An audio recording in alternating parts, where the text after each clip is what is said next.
Okay, I'm on time. Today's story time, everyone. I'm going to read to you. But first, I'm going to tell you a few things. So, I'm Tiffany Grimes with Empower Coaching and Training, and welcome to the Mindfulness Broadcast. A little announcement: every third Wednesday of each month, we have a free offering called the Mindful Masterclass. And so that is coming on June 17th. I hope you're able to join us for that. It's from 8 to 8:30 a.m. Pacific Standard Time, and our focus in the masterclass this month will be on building our relationship with worry. So if you get our newsletter, you'll see that was also the topic of our newsletter. And if you want the invite to that, if you don't already have it, just email Jen, or she might put it in a chat where you can go right to our website and sign up for that to get the calendar invite. So it's building this relationship with worry. Not all worry is bad, and yet we can get looped into a lot of worry and tell ourselves a lot of stories about that. So it's kind of building this toolkit to be able to ask ourselves, is this worry helpful? And if not, do I need to drop into it a little bit differently, or can I kind of build a different relationship with it? So I hope you can join us for that. And speaking of worry and the stories we tell ourselves, I want to read to you from a book collection, or a collection of stories that were my favorite as a child, Frog and Toad. And I'm sure that many of you are familiar with Frog and Toad. And as I read back on this, one of my really great friends has always heard me reference Frog and Toad stories. Apparently I do this a lot. I didn't mean to. And when I turned 30, a long time ago, she bought me this collection of them, a book of 3 of a bunch of the collected stories, and I love looking at them because it is a reminder to me that professional coaching and professional development have always been on my radar. Like the love of self-awareness and the love of self-growth have always been on my radar. So I'm going to read to you a story this morning called Cookies. And for me, it is the reminder, again, I was just talking to Jen before we opened up the room, just like, I'm tired, I am busy, and thinking about just the season that we're in right now, and how it makes me think about how often I have, over the 30 plus years of being in self-awareness work, returned to this relationship I have with busyness, and how I do love to get stuff done. That is just part of my constitution. Like, I feel good about me when I am getting stuff crossed off my list, and the opposite of that is that I can build my whole identity around getting stuff done. So then if I'm not getting stuff done, then I don't feel that great about who I am or my contribution. And or I'll have these times where I'm like trying to carve out less busyness, and then as soon as I get it, I go schedule more things to fill in that busyness. I'll start a new hobby, or I book a trip, or so anyway, it makes me think of this story, Cookies. And so the cookies is a metaphor. And so I'm going to get us into a place of just breathing and listening, and then I'm going to read this story to you and let it speak to you in whatever way you want it to. So with that, you can close your eyes. You can just take a soft gaze. I invite you to find a posture this morning that just allows you to breathe and be present, to drop in to this exact time and space. Notice any sensations that are kind of pulling at your attention. So it might be a sound, it might be the pull of clothing, or an itch, or a thought.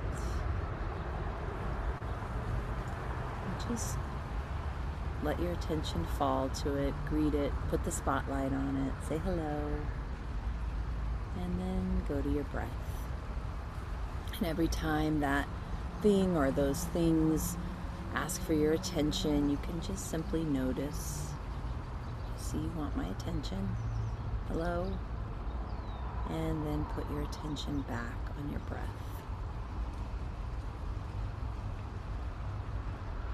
As many times as we need to. And if we do that all throughout the practice, it's not a failed practice. That's a perfect, beautiful practice. Being able to notice, observe, where am I placing my attention? And I have control over that. So let me pull it back to what I want to focus on, which is my breath. And just do that a few times on your own, and each time deepening your breath.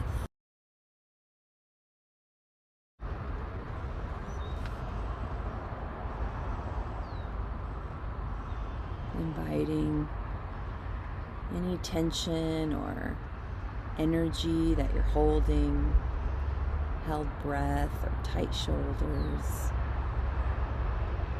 Sometimes I'll look down and find my hands in these kind of funny clenched positions. Just open them all. Allow them to relax, or at least invite relaxation, letting go into those areas.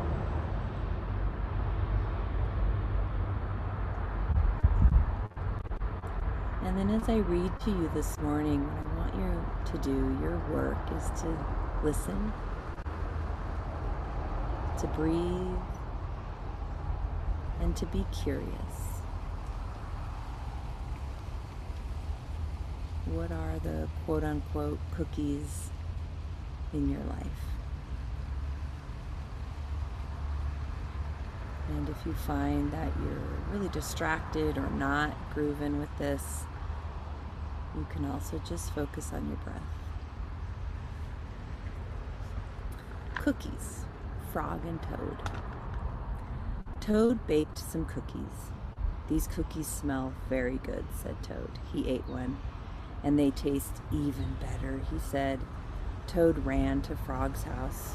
Frog, Frog, cried Toad. Taste these cookies I have made. Frog ate one of the cookies. These are the best cookies I have ever eaten, said Frog. Frog and Toad ate many cookies, one after another. You know, Toad, said Frog with his mouth full, I think we should stop eating. We will soon be sick. You're right, said Toad. Let us eat one last cookie, and then we will stop. Frog and Toad ate one last cookie. There were many cookies left in the bowl. Frog, said Toad, let us eat one very last cookie, and then we will stop. Frog and Toad ate one very last cookie. We must stop eating, cried Toad as he ate another. Yes, said Frog, reaching for a cookie.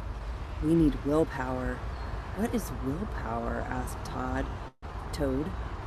Willpower is trying hard not to do something that you really want to do, said Frog. You mean like trying not to eat all of these cookies? Asked Toad. Right, said Frog. Frog put the cookies in a box. There, he said, now we will not eat any more cookies. But we can open the box, said Toad. That is true, said Frog. Frog tied some string around the box. There, he said, now we will not eat any more cookies. But we can cut the string and open the box, said Toad. That is true, said Frog. Frog got a ladder. He put the box up on a high shelf. There, said Frog, now we will not eat any more cookies. But we can climb the ladder and take the box down from the shelf and cut the string and open the box, said Toad. That is true, said Frog. Frog climbed the ladder and took the box down from the shelf. He cut the string and opened the box. Frog took the box outside. He shouted in a loud voice, Hey birds, here are cookies! Birds came from everywhere. They picked up all the cookies in their beaks and flew away. Now we have no more cookies to eat, said Toad sadly. Not even one. Yes, said Frog, but we have lots and lots of willpower. You may keep it all, Frog, said Toad. I'm going home now to bake a cake. So sit with that. Notice your connection to the frog and to the toad and to the cookies and to the desire and to the willpower, to the stories we tell ourselves, to the work that we do, to the struggle that we sometimes are so committed to.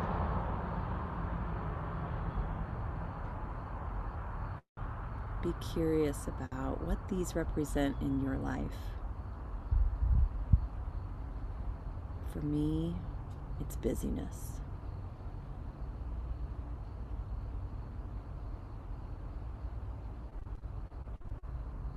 What is it for you?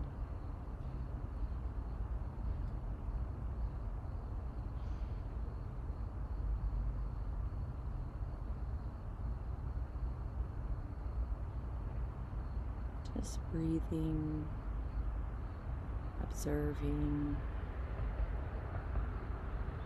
noticing any self-compassion that may want to enter your story, empathy,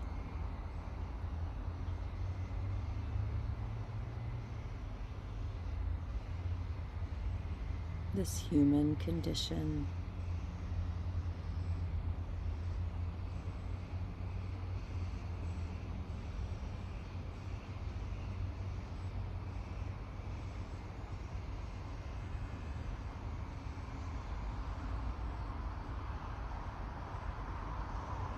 Just breathing, being with it, noticing any stories you might be telling yourself about your version of cookies, your version of willpower.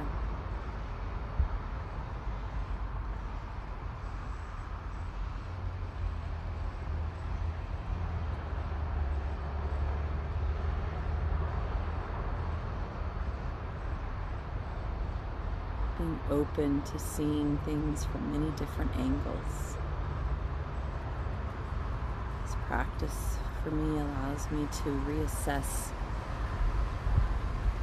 what is busyness. What are my beliefs about getting things done?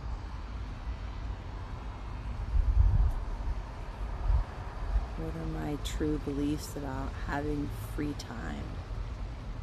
What is this relationship I keep trying to build with it and then push it away?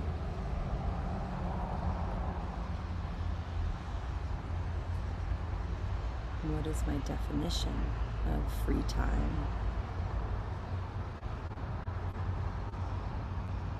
Just really allowing acceptance and curiosity to enter the space.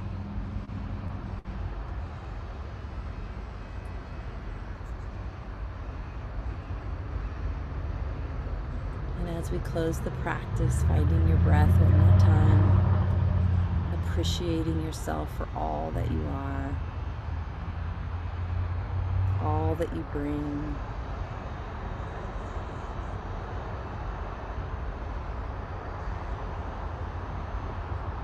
One last together inhale and collective exhale.